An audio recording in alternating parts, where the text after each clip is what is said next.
십자가를 자랑하고 계신가요? 우리가 갈라디아서 이제 마지막을 보는데요.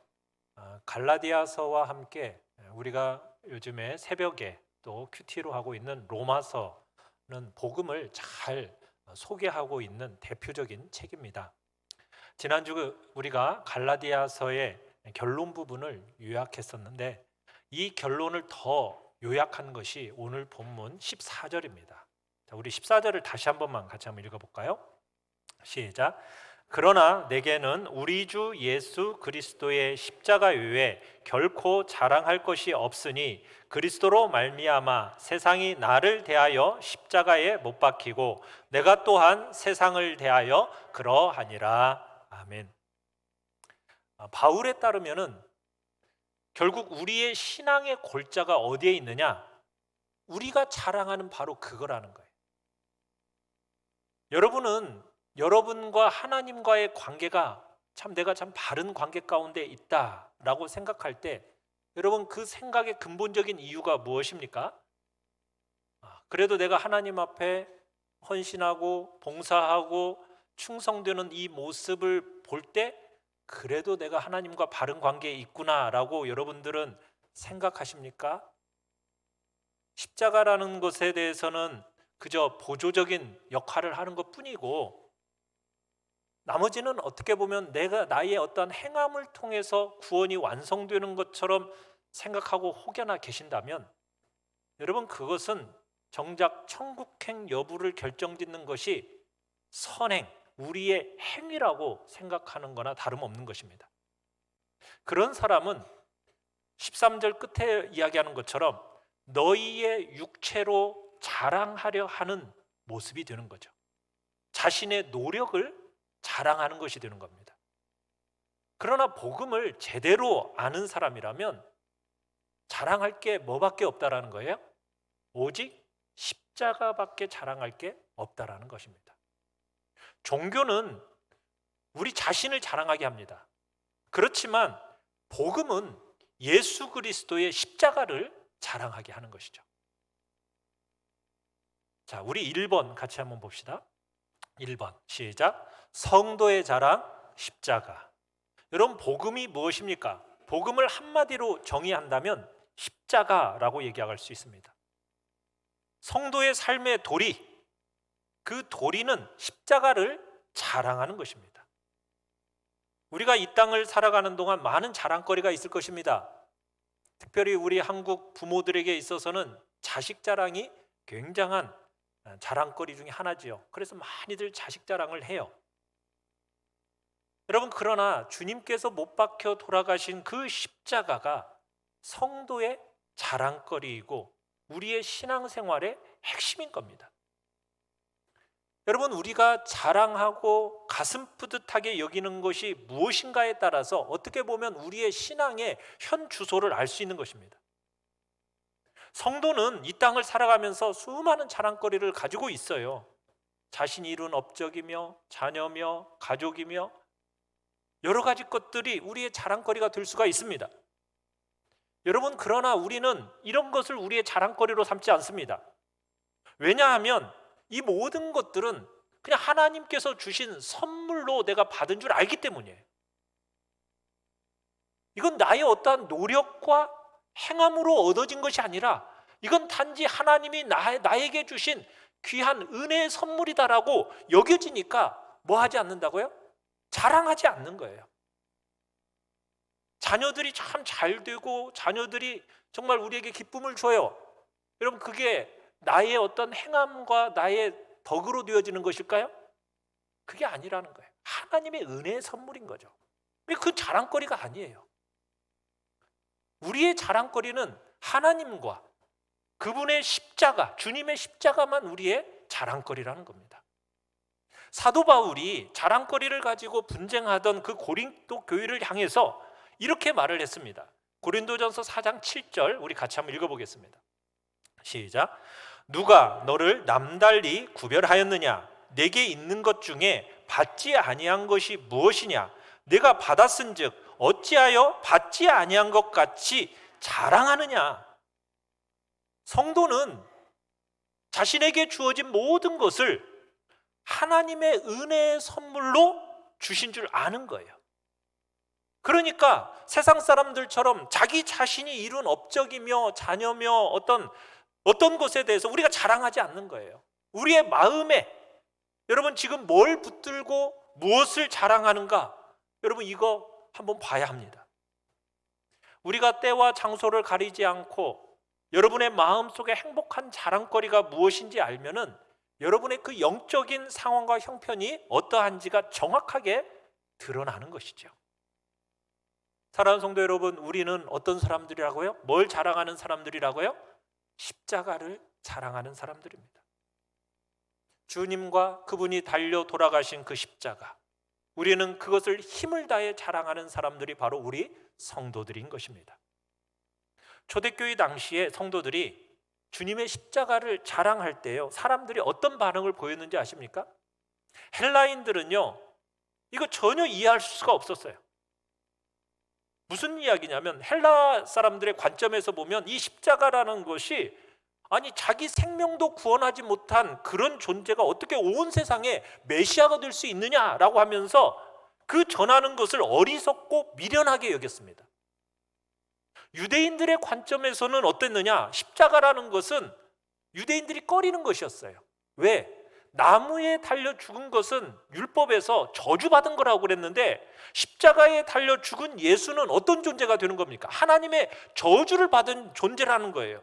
그런데 십자가에 못 박혀 달려 죽은 그 예수를 가리켜서 메시아라고 선포하니 유대인들에게 있어서 이 십자가라는 것은 마음에 큰 걸림돌이 되는 거였어요. 하지만 베드로나 바울이나 사도들이나 모든 성도들은 하나같이 우리 주님의 십자가를 자랑한 사람들입니다. 어떤 대가를 지불하더라도 심지어 자기 목숨을 바쳐서 순교하기까지 주님의 십자가를 자랑합니다. 이처럼 십자가를 자기 인생의 전부로 여기는 믿음의 사람들이 있었다라는 거죠. 또한 이것이 성경이 가르치는 성도의 삶의 방식이에요.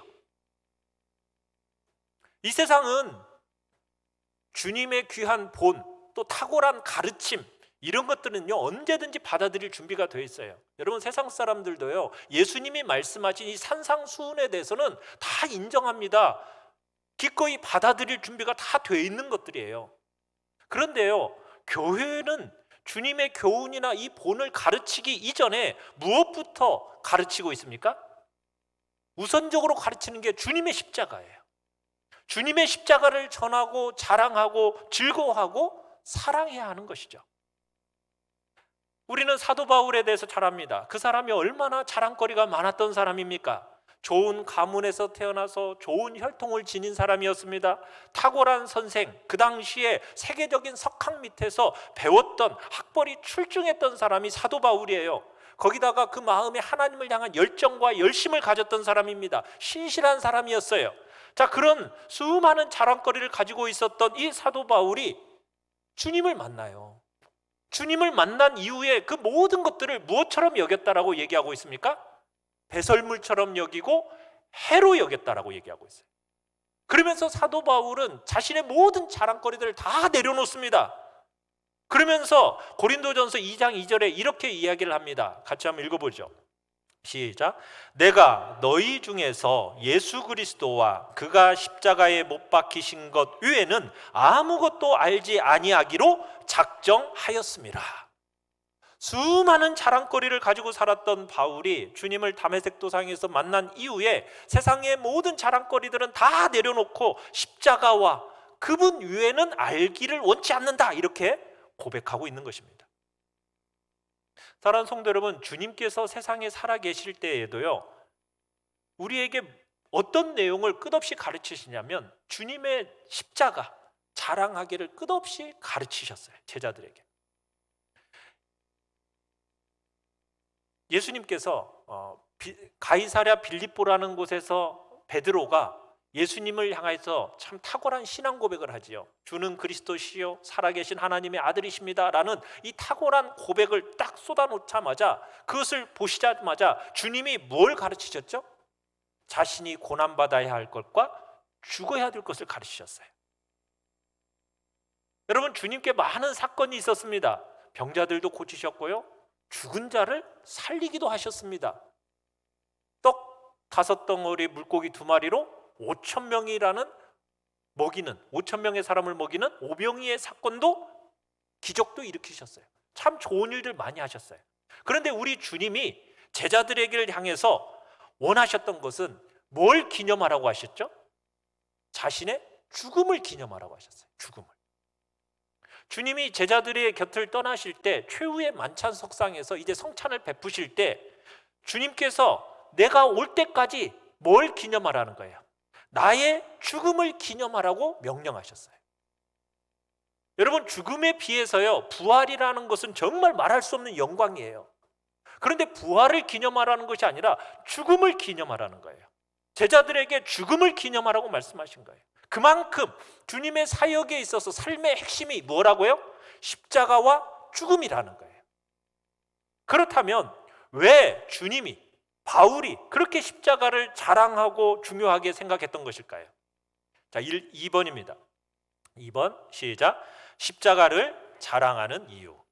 우리가 십자가를 자랑하고 사랑해야 할 이유가 무엇일까요? 1번 시작. 현장과 증거인 십자가. 첫 번째로, 이 십자가는 현장과 증거이기 때문입니다. 십자가는 생생한 현장이에요. 어떤 면에서 생생한 현장일까요? 십자가는 하나님이 만세전부터 우리를 오랫동안 가슴에 품고 계셨어요. 사랑하셨습니다. 그 마음에 품고 계셨던 그 사랑을 표현한 현장이요, 표현한 증거가 뭐라고요? 십자가라는 거예요. 하나님이 우리를 작정하시고 우리를 예정하신 그 만세전부터 우리를 향한 그 마음을 품고 계셨어요. 그 품고 계신 그 사랑의 마음을 우리가 어떻게 알게 되었습니까? 하나밖에 없는 그 귀한 아들 예수를 십자가에 못 박아 죽인 그 현장에서 우리가 그분의 사랑을 듣고 보게 된 거예요. 사람들은 주로 자기가 원하는 것이 이루어질 때 하나님의 사랑을 헤아리려고 해요. 하나님이 나를 사랑하시니까 이런 일이 일어났어 라고 하면서 자기에게 이런고 원하는 것이 이루어질 때 하나님의 사랑을 헤아리려고 하지만, 여러분, 성경은요, 변함없이 주님의 십자가야말로 우리를 향한 성부 하나님의 깊은 사랑의 현장이요 증거라고 얘기하고 있는 것이에요. 하나님께서 얼마나 여러분 오랫동안 가슴에 품었으면은 우리를 위해 자신의 아들을 여러분 십자가에 못 박아 죽이는 것에 있어서 조금도 아까워하지 않았겠어요. 그죠? 아들을 못 박아 죽이는 현장, 그 현장이 십자가고, 그 현장에서 비로소 하나님의 그 다함없는 사랑을 우리가 경험하고 맛볼 수 있는 것입니다. 사랑하는 성도 여러분, 신앙생활에 있어서 중요한 것은 십자가 앞에서 주님을 보는 것이고요, 그 십자가 앞에서 그분의 음성을 듣고 그분을 만나는 거예요. 여러분, 주님에 대한 이런저런 이야기를 잘하는 게 우리의 중심이 아닙니다. 십자가가 신앙의 핵심이에요. 그러기에 우리 성도들은 끊임없이 십자가 앞에 나아가 십자가를 가까이 묵상하면서 세상 어떤 것과 비교할 수 없는 그 귀한 것으로 여기는 것을 우리는 그 현장으로, 그 십자가에서의 그 현장을 봐야 돼요. 우리를 향한 그 사랑의 길이와 넓이와 높이와 깊이가 여러분 세상이 말하는 그 얄팍한 세상과는 다른 거예요. 정말 하나님이요 조금도 주저하지 않으셨습니다. 그 아들을 못 박아 죽이는 그 현장에서 우리는 우리를 향한 그 하나님의 사랑이 얼마나 깊고 넓은지를 알 수 있는 것이죠. 그 사랑의 증거, 여러분, 그 증거라는 것이 꼭 여러분의 삶에 있어서 내 삶에 어려움이 없이 내가 원하는 대로 막 다 이루어지는 거, 이게 우리를 향한 사랑의 증거가 아니라 자신의 아들도 아낌없이 우리를 위하여 내어주신 그 십자가에 하나님의 사랑의 증거가 있는 것입니다. 그래서 우리는 마음을 다해 그 십자가를 사랑하고 그 십자가를 자랑하는 것이죠. 2번입니다. 2번 시작. 셈이고 근원인 십자가. 두 번째로 우리가 십자가, 주님의 십자가를 자랑하는 이유는 무엇이냐? 셈이고 근원이기 때문입니다. 여러분, 이 땅에서의 모든 복과 은총은 바로 하나님의 다함 없는 사랑에서 나오는 거예요. 그런데요, 그 복과 은총이 어디를 거쳐서 우리에게 오는지 아십니까? 십자가를 거쳐서 오는 거예요. 십자가를 거치지 않고서는요, 하나님의 그 복과 은총이 우리에게 올 수가 없어요. 그래서 그 십자가가 셈이고 근원인 겁니다. 그렇기 때문에 주님이 주시는 이 은혜를 우리가 고마워하는 모든 사람은요, 하나같이 그 십자가를 자랑할 수밖에 없고 그 십자가를 즐거워할 수밖에 없는 거예요. 주님은 십자가에 달려 우리의 모든 죄가, 여러분, 죄가 가지고 그 모든 불행을 대신 다 십자가에서 겪으셨습니다. 값을 치르셨습니다. 우리가 갈라디아서 3장 13절에서 속량이라는 단어가 어떤 의미인지에 대해서 우리가 살펴봤었어요. 다 잊어버리셨겠지만 주님께서 우리와 똑같은 몸을 입고 이 땅에 오셔서 우리를 위해 속량하셨다. 여러분, 이 속량이라는 단어가 무슨 뜻이라고요? 완전한 값을 지불하셨다라는 거예요. 값을 지불하셨다라는 거예요. 여러분, 우리 어느 누구도 우리에게 죄가 있다 말하지 못하도록 우리를 위한 그 모든 죄의 값을 완전히 지불하셨습니다. 그래서 우리의 양심도 우리를 정죄하지 못하는 거예요. 율법이 우리를 정죄하지 못합니다. 어느 누구도 우리를 정죄할 수가 없어요. 죄 아래로 끌고 가지 못해요. 왜요? 주님의 십자가의 그곳에서 우리의 모든 죄값이 다 지불되어졌기 때문입니다. 그러면서 우리의 모든 죄가 다 씻은 듯이 다 사라져버리고 용서를 받게 되어졌기 때문에 여러분, 이 십자가가 그렇게 자랑스러운 거예요. 주님이 십자가에 달려 돌아가실 때 양옆에 누가 있었죠? 십자가에 매달려 죽는 강도가 있었어요. 여러분, 그 강도가 보통 강도가 아니에요. 평생에 있어서 정말 그 죄를 물 마시듯이 정말 지었던 사람이 이 강도들입니다. 왜 그런지 아세요? 여러분, 십자가 처형은 아무나 십자가 처형을 시키는 게 아니거든요. 십자가에 달려 죽이는 그 죄인들은 정말 죄를 지은 사람들에도 가장 악한 사람들, 악랄한 사람들, 중한 죄를 지은 사람들만 십자가 처형을 시키는 거였거든요. 자, 그러니 이 두 옆에 있었던 강도의 죄라는 것은 정말 얼마나 중한지 우리가 말할 수 없을 정도란 얘기입니다. 자, 그런데 그 강도가 주님을 옆에서 딱 지켜보다가 깨달은 거예요. 그러면서 주님과 강도 사이에 이런 말이 오가죠. 누가복음 23장 42절로 43절 같이 한번 읽어보겠습니다. 시작. 예수여, 당신의 나라에 임하실 때 나를 기억하소서 하니 예수께서 이르시되 내가 진실로 내게 이르노니 오늘 내가 나와 함께 낙원에 있으리라 하시니라. 여러분, 주님이 십자가에 달려 돌아가실 때 다른 사람들은 다 예수님을 가리켜서 실패자같이 보였어요. 그런데 재미있게도요, 그 옆에 있었던 죽어가는 그 강도만큼은 주님을 향해서 당신의 나라에 임하실 때, 주님의 나라에 임하실 때 나를 좀 기억해 주세요 라고 얘기를 했더니 우리 주님은 당장에 얘기하시는 게 뭐예요? 오늘 네가 나와 함께 낙원에 있으리라. 당장에 말씀해 주시는 거예요. 여러분, 이 십자가는 셈이고 근원입니다.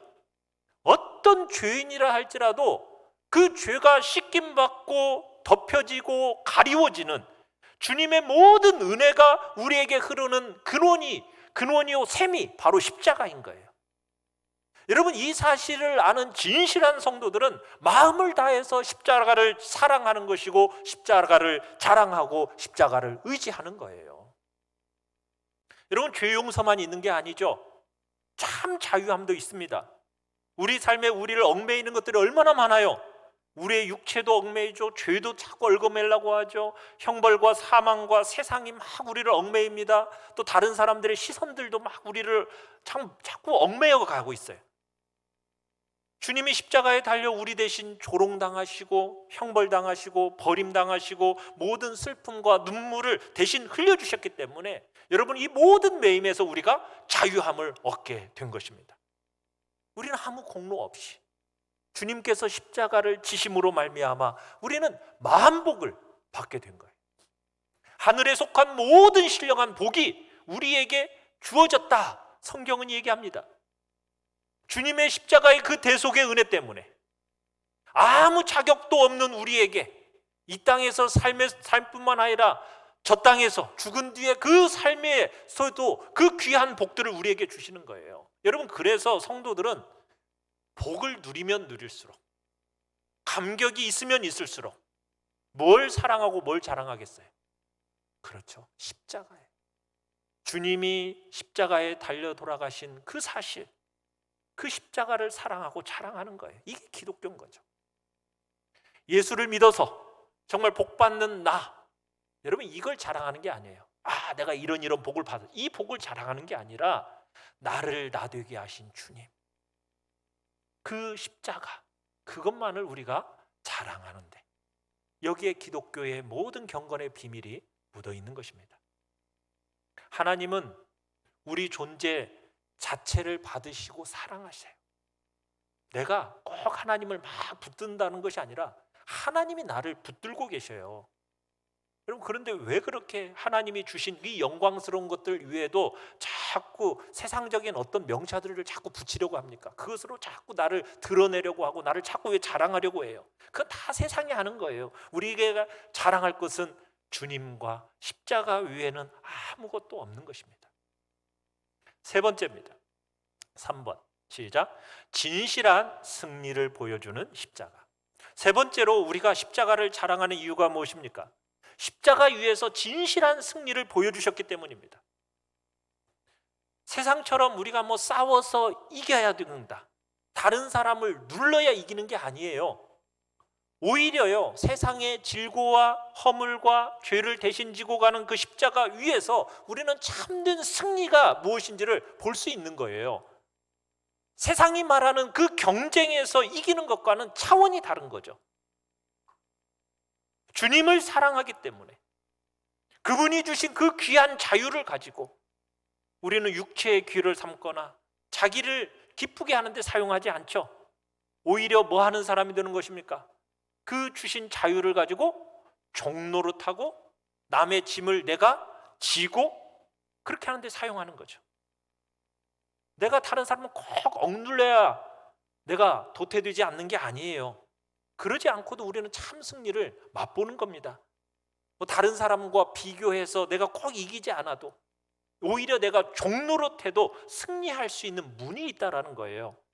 십자가를 사랑하는 자들이 들어갈 수 있는 문이 있어요. 그 문이 무엇입니까? 부활로 들어가는 문이에요. 부활의 문이에요. 온 세상은 예수를 실패자같이 조롱합니다. 그렇지만 그 십자가 때문에 온 인류는 지금까지 한 번도 본 적이 없었던 그 사망과 관계없는 그 문, 부활의 문을 만나게 되는 거죠. 주님은 십자가를 거쳐서 사망의 권세를 깨트리고 이기셨습니다. 인류 역사 속에 여러분 나타난 어떤 위대한 인물들도요, 이 전부 사망에 굴복했어요. 그러나 주님은 우리와 똑같은 모습으로 이 땅에 오시고 사시고 고난받으시고 돌아가시면서 이제는 사망과 관계없는 새로운 사람을 창조해 내셨습니다. 그리고는 당신 자신이 첫 열매가 되신 것이죠. 그러면서 주님과 함께 이제 사망을 이기는 그 영광을 볼 수 있게 하신 것입니다. 성경이 우리에게 보여주는 참된 승리가 바로 십자가에 있는 것이고 종노릇에 있는 것이고 희생에 있다라는 것을 우리에게 우리 주님은 보여주신 것입니다. 세상은 그렇지 않죠. 절대로 지려고 하지 않아요. 부모와 자식 간에도 그렇잖아요. 절대로 부모는 자식에게 지려고 하지 않고 자식은 부모에게 지려고 하지 않는 것이 세상의 모습이에요. 그러나 주님은 종이 되라고 가르치세요. 자식을 제대로 사랑하는 그 길은 종이 되라는 거는 종이 되는 것이라는 거예요.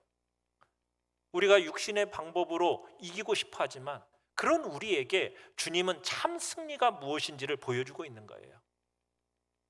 십자가에 못 박혀 죽는 것이 이기는 거라는 거예요. 우리가 그래서 주의 십자가를 사랑하는 것입니다. 고난을 통과하는 성도들에게 여러분, 주님의 십자가가 더 위로가 되는 것이 뭐가 있겠어요? 아무것도 없어요. 십자가에서 죽음 이후에 끝이 아니라 부활의 영광을 보여주신 거거든요.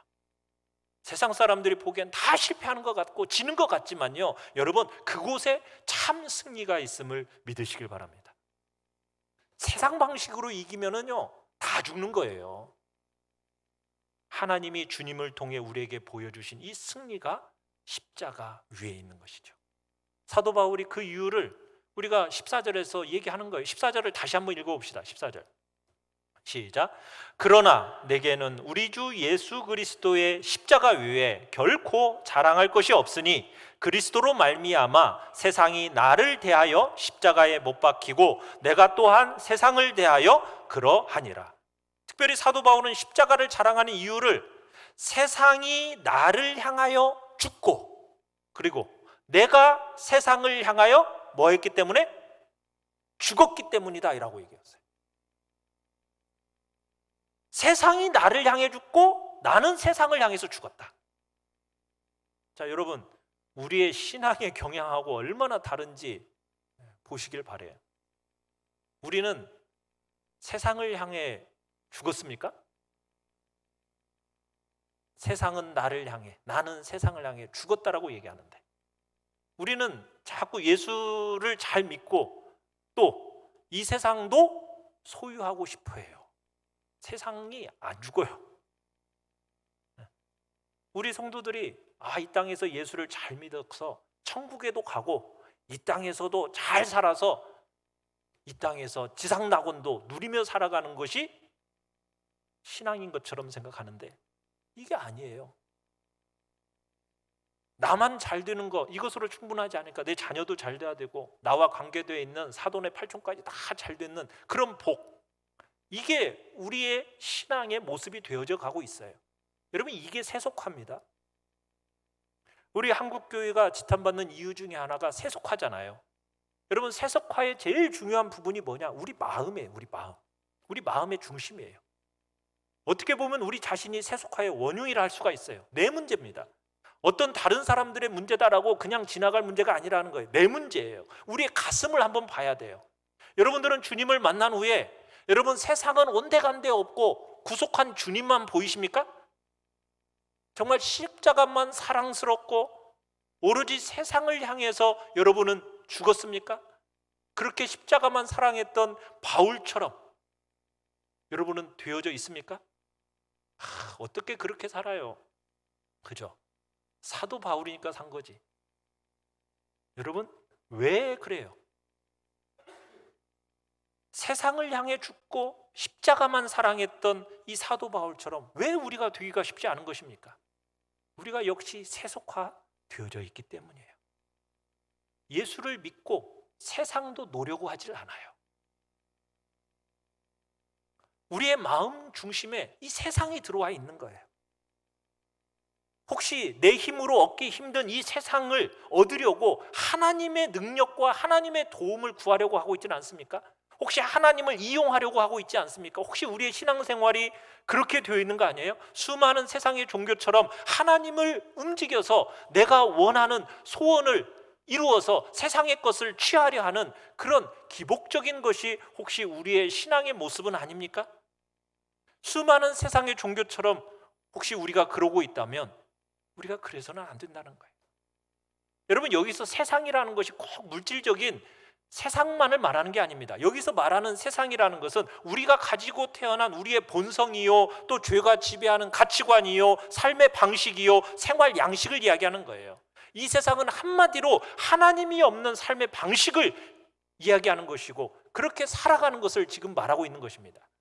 자, 그렇다면 하나님이 없는 세상의 특징은 어떤 특징일까요? 3번 시작. 세상의 특징. 세상의 특징은 세 가지 특징을 가지고 있어요. 요한일서 2장 15절로 16절을 우리 같이 한번 읽어보겠습니다. 시작. 이 세상이나 세상에 있는 것들을 사랑하지 말라. 누구든지 세상을 사랑하면 아버지의 사랑이 그 안에 있지 아니하니 이는 세상에 있는 모든 것이 육신의 정욕과 안목의 정욕과 이생의 자랑이니 다 아버지께로부터 온 것이 아니요 세상으로부터 온 것이라. 아멘. 자, 첫 번째 특징은 뭐예요? 육신의 정욕입니다. 이건 한마디로 탐욕이요 정욕입니다. 이 세상의 가치관은 욕심이에요. 자기 자신을 위한 욕심입니다. 돈에 대한 욕심입니다. 편안함에 대한 욕심입니다. 정욕을 합법적으로 추구하고 싶은 욕심입니다. 이것들이 이 세상의 가치관을 지배하고 있어요. 두 번째는 무엇입니까? 안목의 정욕입니다. 안목의 정욕은 화려함, 찬란함, 이런 외적으로 보이는, 어떻게 보이는가, 이걸 나타내고 싶어 하는 거예요. 여러분, 신앙이라는 것은 영적인 것이고 내적인 것이고 본질적인 거예요. 신앙에서 내가 바깥으로 사람들에게 어떻게 드러나 보이는가, 이게 핵심이 아니에요. 하나님의 관심은 어디에 있어요? 내가 어떤 존재인지에 대해서 관심이 있어요. 그런데 세상은 자꾸 속에는 관심이 없습니다. 아무 상관이 없어요. 오직 외적으로 보이는 것, 이것이 좋아야 한다는 거예요.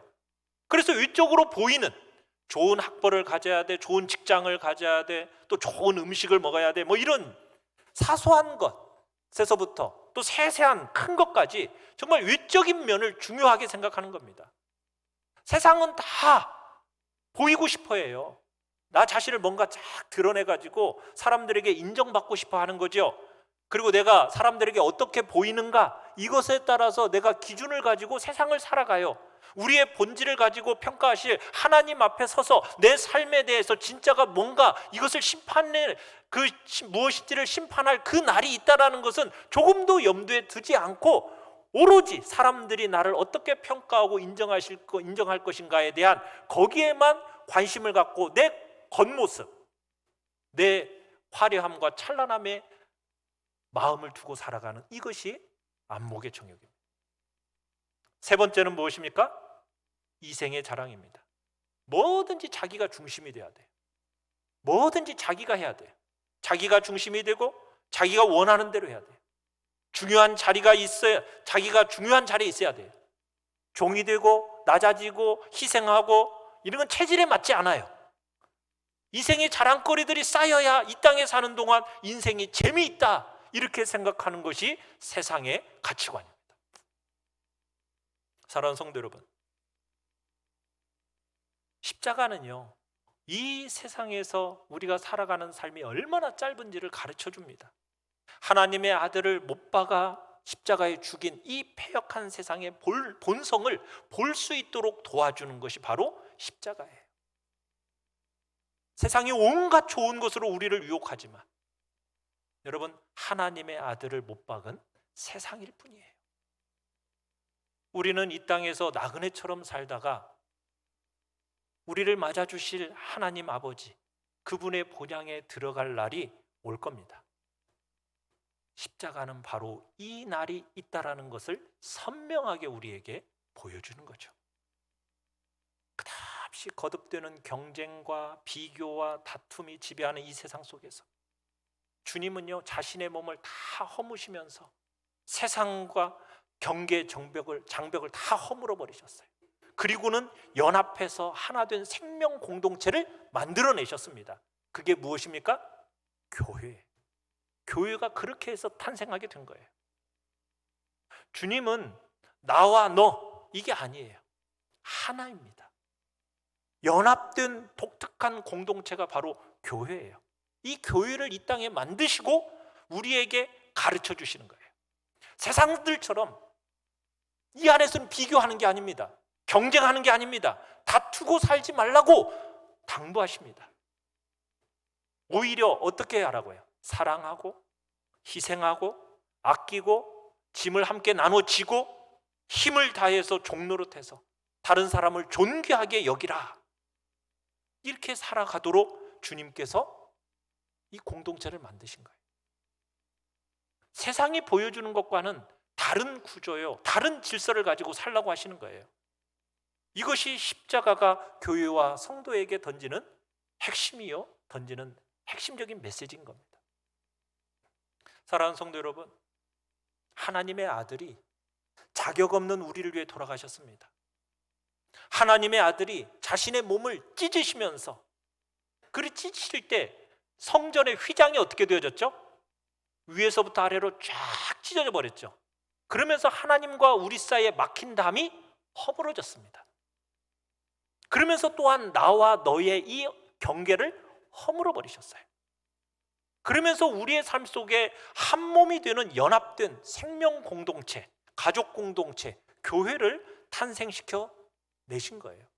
그래서 우리는 한 몸 된 공동체입니다. 여러분, 이걸 꼭 기억하셔야 돼요. 그 공동체 안에서는 뭐가 없다고요? 경쟁이 있을 수 없고, 다툼이 있을 수 없고, 서로 간에 밟고 이런 일이 있을 수 없는 거예요. 여러분, 서로를 사랑하고 아끼고 희생하고 세상과는 다른 방식으로 살도록 우리는 부름을 받은 거죠. 십자가가 바로 우리에게 이런 삶을 촉구하는 것입니다. 그렇기 때문에 우리는 마음을 다해 십자가를 사랑하고 자랑하는 그런 복된 자리에 우리가 있어야 할 것입니다. 사랑하는 성도 여러분, 주님을 믿으신 지 어느덧 세월이 꽤 흘렀죠. 그 흐르는 동안 여러분의 자랑거리는 무엇이 되셨습니까? 여전히 나의 업적과 내 자녀와 아니면 내 자신입니까? 아니면 주님의 십자가입니까?